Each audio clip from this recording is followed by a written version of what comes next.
Hello, my name is Dan Johnson and welcome back to my channel. Today I'm going to be talking about the Interstellar Song Contest, and it is the 6th episode of the 2nd season of Doctor Who with Disney. And now that we have the news that Doctor Who shall be coming back in some sort of form, it has made me feel a lot more optimistic about the future of the show. There's also the big news that it was heavily implied that this would be the week when things start getting answers, and they're referring to Miss Flood in a not so subtle way.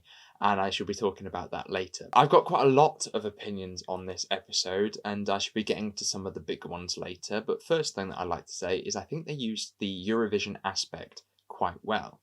The visuals were really strong, and the stakes were really high, which was good to see. I think these are probably the highest stakes that we've had in a series in terms of like physically seeing it, with all those people out in space and stuff like that. I think there's something about it that feels a little bit sort of corporate, that there's just something that's like, let's bring in Eurovision and try and get the buzz of Eurovision into Doctor Who, and you can kind of feel that more towards the end. But I shall be sort of elaborating on that later. But we also had a really strong supporting cast. I think that the gay couple, were really good and really strong, and I liked the way that they were flirting with the Doctor, and sort of being jealous of each other. I thought that was a really cute moment. I thought that the villain of the episode, the Hellions, I thought they were cool villains.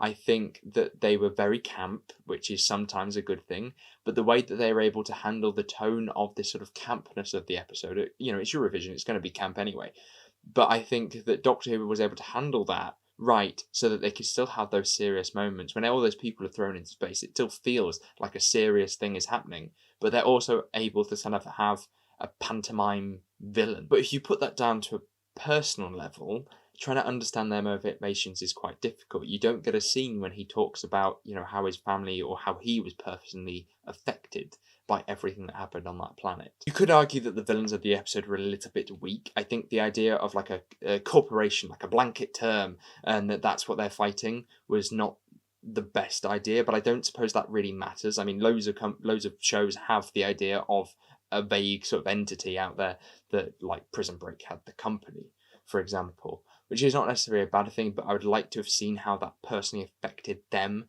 directly. I would have liked to have seen maybe a little bit of prejudice, perhaps. That would have worked too. You see it a little bit with the other character, but seeing that what made him come to this level would have been quite nice, even through a few elements of dialogue that would have just illustrated the pain he's going through and why a decision like this, which would be to, this act of terrorism, would become justified. It makes sense why they do it in the episode, but I would have liked to have seen that personal aspect to it. And another thing about the contest, I was really surprised that we didn't see any returning villains, or creatures that we've seen before in Doctor Who. For example, the bar scene from the End of Time, when there's like a Slovene walking past and adipose and stuff like that, having like a shot of one of those pods with the adipose in or something along those lines would have been a nice little reference, and I felt like they missed an opportunity there to do that. And having all these creatures that we're not sure what they are, and it seems to be to me that they were limited to maybe like 3, because there's the one with the big heads, there's ones that have been in Doctor Who before as like background, and I couldn't really see many more that really felt like this was an alien world. So to add an element of world building would have been really cool to see something that we've already seen before. But I think it's quite difficult because you need something that's quite peaceful. I thought it was very nice to see a darker Doctor in this story. I mean, we've seen it before with Conrad, and when he decides to kill Alan, so it's quite nice to see that sort of come towards an actual arc for him. I hope that it gets explored further, and this isn't the only time we're going to see it. I did think the motivations behind it were a little bit weird, because as an audience, we know why they are doing it, and even though it's not particularly well fleshed out, as I talked about before, but we know the premise of why they've decided to go down this route, and for the Doctor to come in and start zapping him with a hologram of himself over and over again felt very uncomfortable. And I think maybe this was the purpose, was to show this dark side of the Doctor and to be like, actually, he's kind of not as nice as he was before, and that this trauma from the Time Lords, as they explain in the story, is still something that lingers in his mind, and that he can sort of turn on a switch and he can have this rage of the Time Lords. I do really like a darker Doctor that's a little bit scared of themselves, of what they can do, and having such power and such rage and sort of keeping it under control at all times.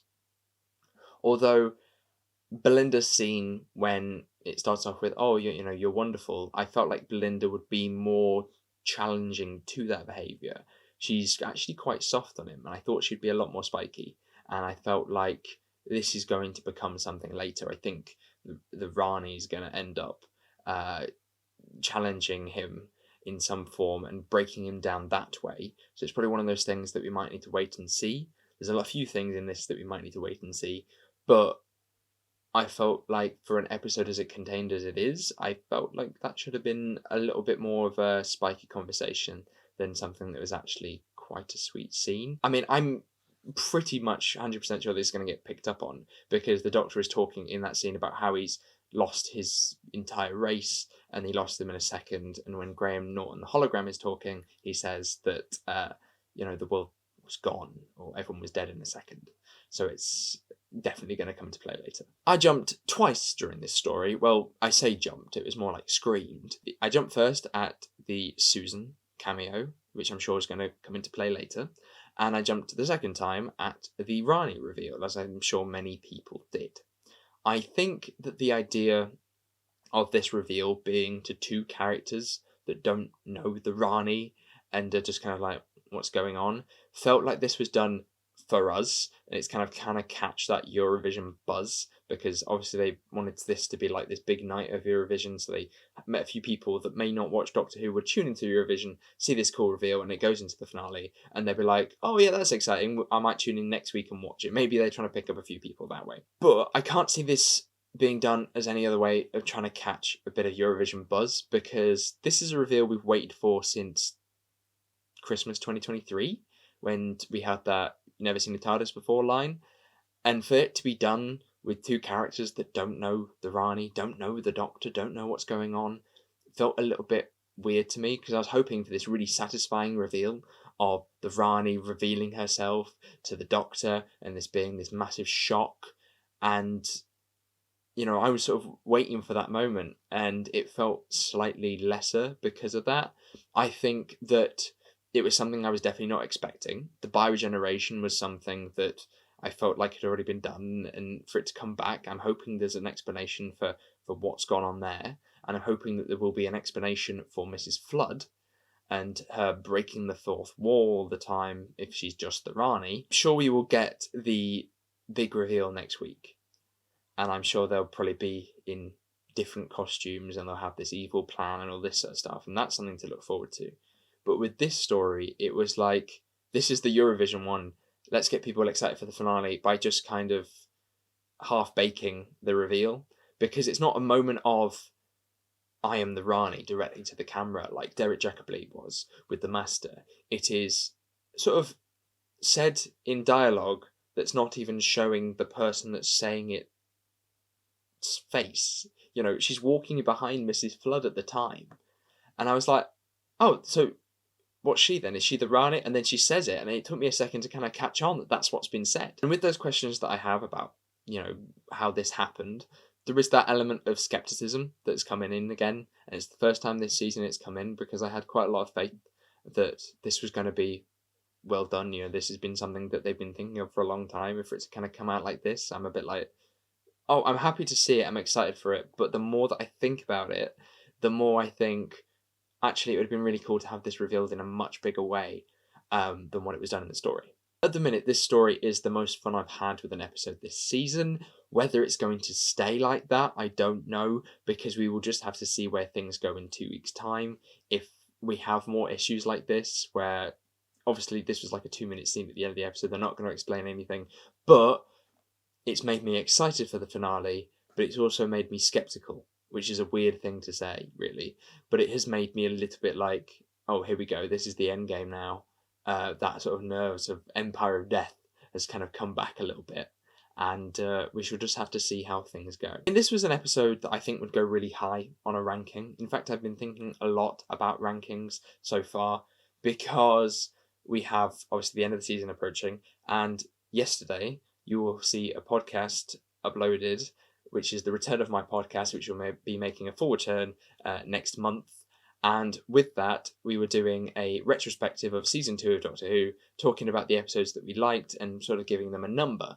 And it was very difficult to sort of work out which ones we preferred more and which ones we actually think are lower, because it's very easy week by week to say something like a general term, like this is, pretty high on the list, but when you actually have to order them, it becomes quite difficult. It's very much swings and roundabouts with this story. It really could go either way in the future, and that ranking may change, but at the minute I really enjoyed that story, and I am excited for the finale. I'm looking forward to getting some sort of trailer, presumably after it airs tonight. That feels like a really good bet, because obviously you have the end of Doctor Who, and as people turn on to watch Eurovision, they can then stick in that finale special length trailer. But until next time, thank you very much for watching. Hopefully you did enjoy this video. If you did, make sure to give a like, subscribe if you are new. Thank you very much for 1,000 subscribers. I hit 1,000 last Monday, and it is a bit surreal. I want to thank you all for subscribing. I want to thank you all for watching, and I really appreciate it, and I hope to continue to make stuff that you guys enjoy. So until next time, thank you very much for watching, and I shall see you soon. Goodbye.